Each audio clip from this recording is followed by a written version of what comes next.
चलिए स्टूडेंट चालू करते हैं कक्षा 9 का पहला पाठ संख्या पद्धति का दूसरा एक्सरसाइज 1.2।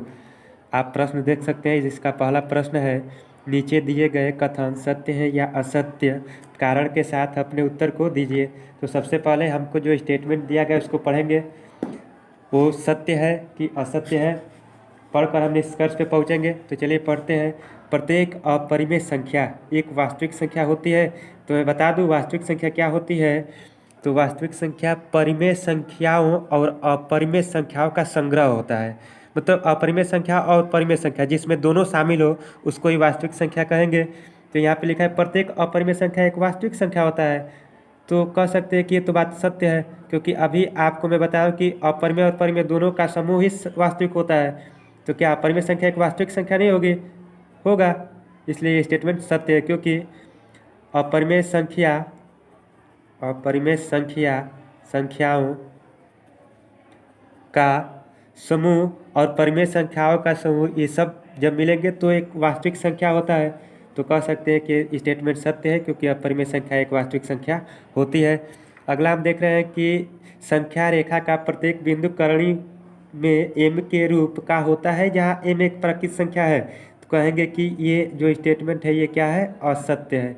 क्यों असत्य है? क्योंकि अगर -2 देखें तो क्या ये जो कोई भी ऋण संख्या किसी प्राकृत संख्या का वर्गमूल नहीं हो सकती है। आपको पता है कि कोई भी ऋण संख्या एक प्राकृत संख्या का वर्गमूल नहीं हो सकती। इस प्रकार कह सकते हैं कि संख्या रेखा का प्रत्येक बिंदु करणी में m के रूप का होता है। ये स्टेटमेंट असत्य है। अगला देख रहे हैं जो तीसरा है, प्रत्येक वास्तविक संख्या एक अपरिमेय संख्या होती है। तो लिख सकते हैं कि ये भी क्या है? असत्य है। प्रत्येक वास्तविक संख्या, तो अभी मैं बताऊं कि वास्तविक संख्या जो होता है परिमेय भी होता है और अपरिमेय भी होता है। दोनों का समूह दोनों शामिल होते हैं वास्तविक संख्या में।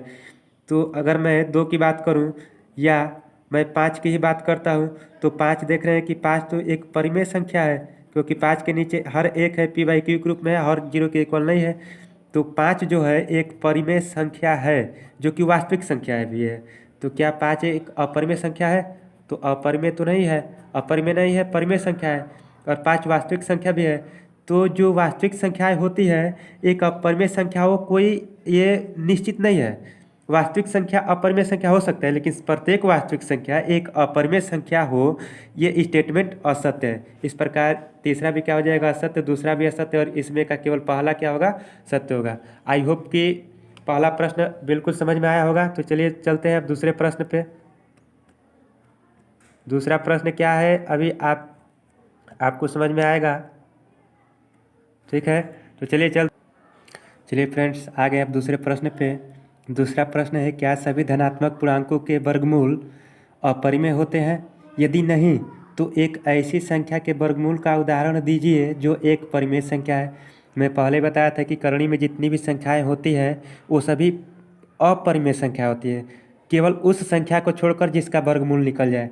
तो हमको उसी संख्या का उदाहरण देना है जिसका वर्गमूल निकल जाए, जो कि एक परिमेय संख्या हो। तो देखिए, अगर मैं करणी में 3 की बात करूं तो इसका वर्गमूल नहीं निकलेगा, जो कि अपरिमेय संख्या होगा। लेकिन क्या प्रश्न पूछा है कि क्या सभी करणी की संख्याएं जितने भी करणी के अंदर आती है क्या सभी अपरिमेय होती है? तो कहेंगे नहीं। उसी जो नहीं होगा जिसका वर्गमूल निकल जाएगा उसका एग्जाम्पल देना है। तो जैसे मान लीजिए करणी में 25 हो गया, क्या करणी में 25 का वर्गमूल निकल जाएगा? तो कहेंगे कि हाँ निकल जाएगा। करणी में 25 जो है 5 का वर्ग है। तो करणी में हम 5 × 5 ऐसे लिख सकते हैं, जोड़ा बन गया तो इसमें से एक बाहर निकल जाएगा, जो कि 5 देख रहे हो। अभी मैं बताया हूँ कि जो 5 है ये तो परिमेय संख्या होता है कि नहीं। तो हमको इसी चीज़ का एग्जाम्पल देना था, जो कि करणी में 25 जो होगा एक परिमेय संख्या का एग्जाम्पल है, क्योंकि करणी में 25 का वर्गमूल निकल जाएगा। इस प्रकार आपका प्रश्न जो था, क्या सभी धनात्मक पूर्णांकों के वर्गमूल अपरिमेय होते हैं? यदि नहीं तो एक ऐसी संख्या के वर्गमूल का उदाहरण दीजिए जो एक परिमेय संख्या हो। तो हमने किसका एग्जाम्पल दिया? तो करणी में 25। करणी में 25 एक ऐसी संख्या है जिसका वर्गमूल निकल जाएगा 5, जो कि एक परिमेय संख्या हो जाएगा। आई होप कि प्रश्न संख्या दूसरा का सलूशन भी आपको समझ में आया होगा। चलिए फ्रेंड्स, तो आगे हम तीसरे प्रश्न पे। तीसरा प्रश्न क्या है पढ़ते हैं। लिखा है, दिखाइए कि संख्या रेखा पर करणी में 5 को किस प्रकार निरूपित किया जा सकता है। आपको संख्या रेखा पे करणी में 5 को निरूपित करना है। तो सबसे पहले आप क्या करेंगे? तो सबसे पहले आप एकक लंबाई का एक रेखा खींचेंगे, उसका नाम ओ ए रख सकते हैं, ठीक है। ये एक का लंबाई का होना चाहिए, एक इकाई का, एक इकाई यहाँ पे लिख दिए। अब इस लाइन पे आप एक इकाई का लंब रेखा खींचेंगे। आपने इस पे लंब खींच दिया जो कि 90 अंश का होगा। इस बिंदु को हमने बी नाम दे दिया। अब ओ और बी को क्या करेंगे, मिला देंगे। तो स्टूडेंट आप देख रहे हैं कि ये ए ओ बी एक समकोण त्रिभुज दिख रहा है, जिसमें आप पाइथागोरस प्रमेय लागू कर सकते हैं। अब पाइथागोरस प्रमेय क्या होता है तो मैं यहाँ पे लिख देता हूँ, पाइथागोरस प्रमेय। देखिए स्टूडेंट, बहुत ही सिंपल तरीके से इस क्वेश्चन को मैं बताऊंगा। तो पाइथागोरस प्रमेय क्या होता है, तो ये एक समकोण त्रिभुज में लागू होता है, जिसमें ये होता है कर्ण का स्क्वायर बराबर लंब का स्क्वायर धन आधार का स्क्वायर। तो इसमें जो 90 अंश के सामने वाली भुजा है ये कर्ण है और ये लंब है, और ये जो भुजा ओए दिख रही है ये आधार है। तो इस प्रमेय का प्रयोग करके हम ज्ञात कर सकते हैं। देखिए यहाँ पे जो कर्ण होगा, कर्ण का स्क्वायर जो होगा ये होगा लंब का स्क्वायर। लंब इस पे देख रहे हैं कि ए बी है, जिसका हम एक इकाई मान रखे थे। तो एक का स्क्वायर धन आधार देख रहे हैं कि एक इकाई है, तो इसको में भी एक का स्क्वायर कर देंगे। तो यहाँ पे जो कर्ण का आपका स्क्वायर होगा, एक का स्क्वायर एक धन एक का स्क्वायर एक, तो कर्ण का स्क्वायर बराबर ये तो 2 हो जाएगा। और यहाँ से कर्ण बराबर क्या हो जाएगा, जब दोनों पक्षों का वर्गमूल निकालेंगे तो करणी में 2 हो जाएगा। तो इस चीज़ का मान करणी में 2 हो गया। अब हम क्या करेंगे, तो फिर इस बिंदु पे एक लंब रेखा एक इकाई का खींचेंगे। यहाँ पे लंब होना चाहिए, कितनी इकाई का होना चाहिए, तो एक इकाई का। ये बी हो गया, तो इस बिंदु को हम सी रख देंगे। फिर सी और ओ को क्या कर देंगे, मिला देंगे। जिस प्रकार हम ओ बी को निकाले तो उसी प्रकार अब ओ सी को निकालेंगे। तो देखिए स्टूडेंट, ये करणी में 2 है, ये 1 है। करणी में 2 का स्क्वायर करेंगे तो 2 होगा, और 1 का स्क्वायर 1 होगा, तो 2 1 3 हो जाएगा। तो इसका मान कितना हो जाएगा, करणी में 3। और फिर करणी में 3 हमको तो करणी में 5 प्रूफ करना है। तो फिर इस बिंदु पे एक लंब रेखा एक इकाई का खींचेंगे। कितनी होनी चाहिए, एक इकाई का होनी चाहिए। अब इस बिंदु को हम सी है तो इसका नाम डी रख देते हैं। तो चलिए स्टूडेंट देखते हैं, अब डी और ओ को फिर मिला देंगे। तो यह करणी में 3 है, फिर पाइथागोरस प्रमेय लागू करके 1 है 3 है, तो 3 का करणी में 3 का स्क्वायर 3 और 1 4, तो इसका मान जो होगा करणी में 4 निकल जाएगा। अगर करणी में 4 को संख्या रेखा पे निरूपित करना होता तो यहाँ तक छोड़ देते, आपका आंसर आ जाता। लेकिन करणी में 4 तो निरूपित नहीं करना है। तो चलिए इस पर एक बार और लंब खींचेंगे। एक बार लंब खींच दिया और इसको हम ई नाम दे देंगे। फिर ओ और ई को क्या कर देंगे, मिला देंगे। चलिए मिला देते हैं, ओ और ई को मिला दिए।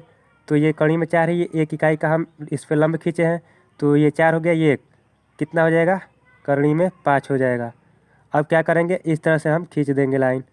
इसको ऐसे मिला देंगे, इसको यहाँ से ऐसे मिला देंगे, फिर इसको ऐसे, फिर ये जो करणी में 5 वाली लाइन है इसको भी लाकर यहाँ पर दिखा देंगे। और ये जो बिंदु होगा इसको दूसरे कलर से हम लिख देते हैं। ये जो बिंदु होगा क्या किसको दिखाएगा, करणी में 5 को शो करेगा। तो आई होप कि स्टूडेंट ये प्रश्न भी आपको अच्छे से आया होगा। चलिए इसको एक बार और रिपीट कर देते हैं। आपका प्रश्न था कि दिखाइए कि संख्या रेखा पर करणी में 5 को किस प्रकार निरूपित किया जा सकता है। तो आप क्या करेंगे, सबसे पहले एक इकाई का एक रेखा खींचेंगे जिसको ओ ए नाम दे देंगे। इस रेखा पे एक लंब रेखा खींचेंगे ए बी, जो कि 90 लंब का मतलब होता है जिस रेखा पे कोई रेखा लंब हो तो वहाँ पे 90 अंश का कोण बनता है, तो 90 अंश बनेगा। अब ओ बी को मिलाएंगे तो ये जो त्रिभुज बना है ए ओ बी एक समकोण त्रिभुज बना है, जिसमें पाइथागोरस प्रमेय लागू कर सकते हैं। तो 90 अंश के सामने भुजा कर्ण कहलाती है।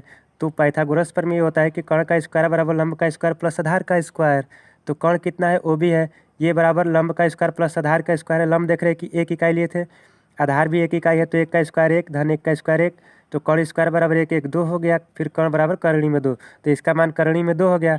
फिर अब इसी बिंदु पे बी पे हम एक और लंब रेखा खींचेंगे एक इकाई की। तो ये करणी में 2 है, इसका मान 1 है।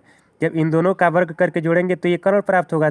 तो 2 का स्क्वायर, करणी में 2 का स्क्वायर 2 और 1 3 हो जाएगा, जो कि करणी में 3 प्राप्त हो जाएगा। इस प्रकार ये करणी में 4, इस प्रकार ये करणी में 5।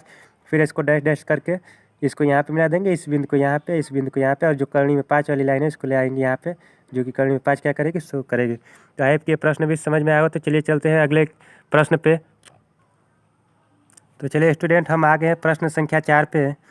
प्रश्न संख्या क्या है, तो लिखा है कक्षा के लिए क्रियाकलाप। ये क्रियाकलाप है वर्गमूल सर्पिल की रचना करना है। ठीक है, तो चलिए पढ़ते हैं क्या दिया। कागज़ की एक बड़ी शीट लीजिए और नीचे दी गई विधि से वर्गमूल सर्पिल की रचना कीजिए, जैसा कि हम अभी प्रश्न संख्या 3 में किए हैं। सबसे पहले एक बिंदु ओ लीजिए। इसमें देख भी रहे हैं आकृति में लिखा है ओ बिंदु, और एकक लंबाई का रेखाखंड ओपी खींचिए। यहाँ पे एकक लंबाई का रेखाखंड ओपी खींच दिया गया है, जिसमें एक इकाई का लंबाई दिखाया गया है।